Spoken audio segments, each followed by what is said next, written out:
Spend some time talking about Paul Robeson, William Patterson, and reparations.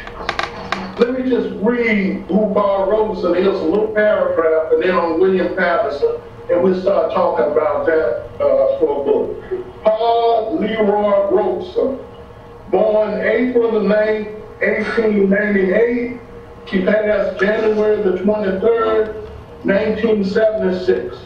He was an American-based baritone concert artist and stage and film actor who became famous both for his cultural accomplishment and for his political activism.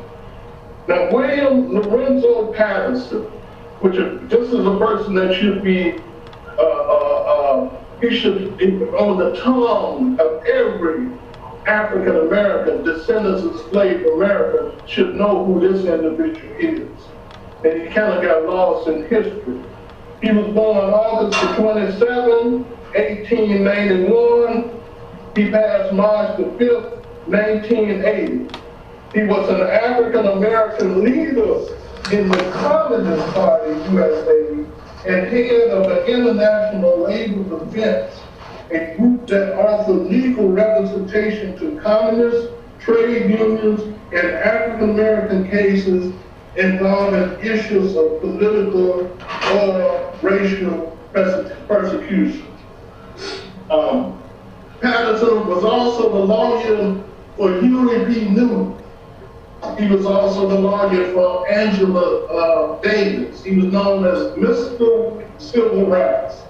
And but to me, the most important thing about William Patterson and Paul Robeson, very close friends that go all the way back to the early 20s, is that December the 17th, 1951, Paul Robeson and William Patterson took the United States before the UN and accused them for genocide against the descendants of the chattel slaves of America. And for that, Paul Robeson's passport was taken. It was 8 years before they let him out of the United States again to quiet his voice down. And William Patterson, he was put in federal prison because what happened, he took the petition to Paris, France, where the UN were meeting, and delivered the petition there. At the same time, Paul Robeson did it in New York here, and they paid a steep price for this. Now, the reason I want to tie this into reparation is because William Patterson was an outstanding attorney. As I mentioned earlier, he was attorney for Huey P. Newton, attorney for Angela Davis, the Scottsburg case, the Trenton Six. You just go down the line. He was involved with that for helping African Americans during the 40s and the 50s and et cetera like that.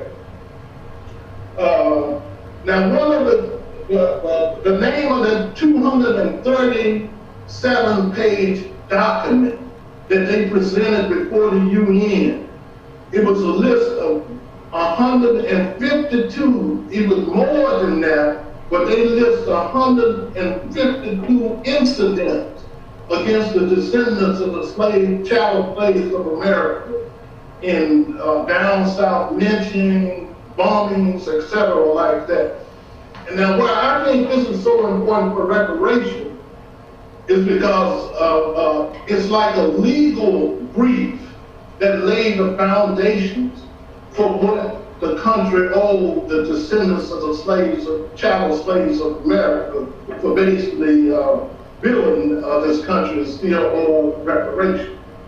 One other incident, I'm gonna mention that, and then we're gonna open it up for a discussion on this reparation thing, is a lot of people don't know that you had the 1927 flood in the Mississippi, Louisiana Delta, all down there, that covered the entire Delta for 4 months. And during this particular time, the descendants of the slaves of America was forced to work under gunpoint. So that's grounds for reparations there. And another incident that happened during that particular time. Up until that particular time, the descendants of the chattel slaves of America was part of the Republican Party. The Democratic Party, which was the party of the Confederacy and the party of the KKK, at that particular time, African American descendants of slaves of America wasn't involved in that party. Here's how we got involved with these Democrats. And I say it all the time, that we gotta figure out a way to get away from these Democrats and Republicans. We can still be involved with the political process, but we should be independent. You know, we can almost, from a historical point of view,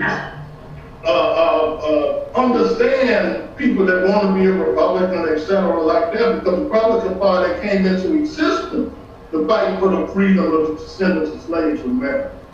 But the Democrats, these Dixiecrats, that fought to keep slavery going during the Civil War, and even after that, destroyed Reconstruction and the Dixiecrats, and even the same people that fought against Dr. King and all that kind of stuff like that. Somebody explained to me why we still messing around with this Democratic Party.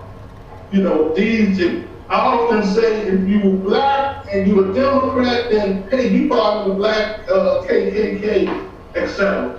But what happened was during the time of the 27th flood, you had Kerry Hoover, who was the Secretary of Commerce. He met with Robert Moulton, who succeeded Booker T. Washington at Tuskegee Institute.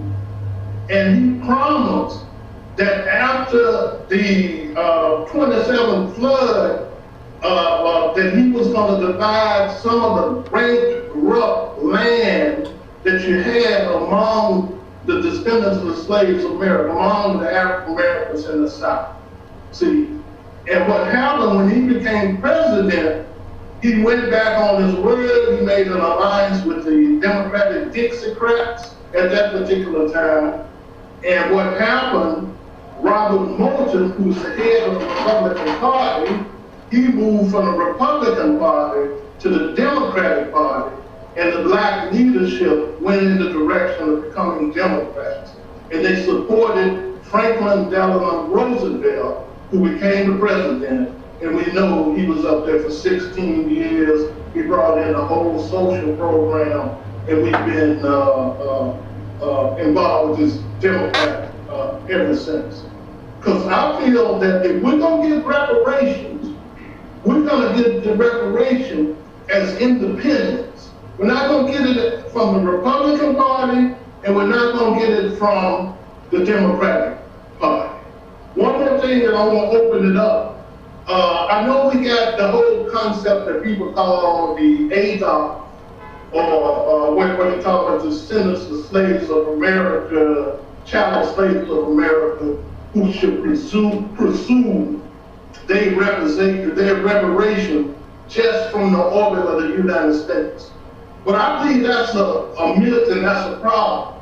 Because when you look at people like Marcus Garvey, Paul Robeson, Malcolm X, and Dr. King in their latter days, they understood the importance of the international connection.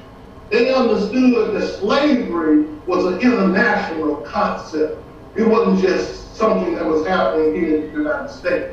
And if we're going to get reparation, we have to be the vanguard, no doubt, that the descendants of chattel slaves of America should be at the forefront.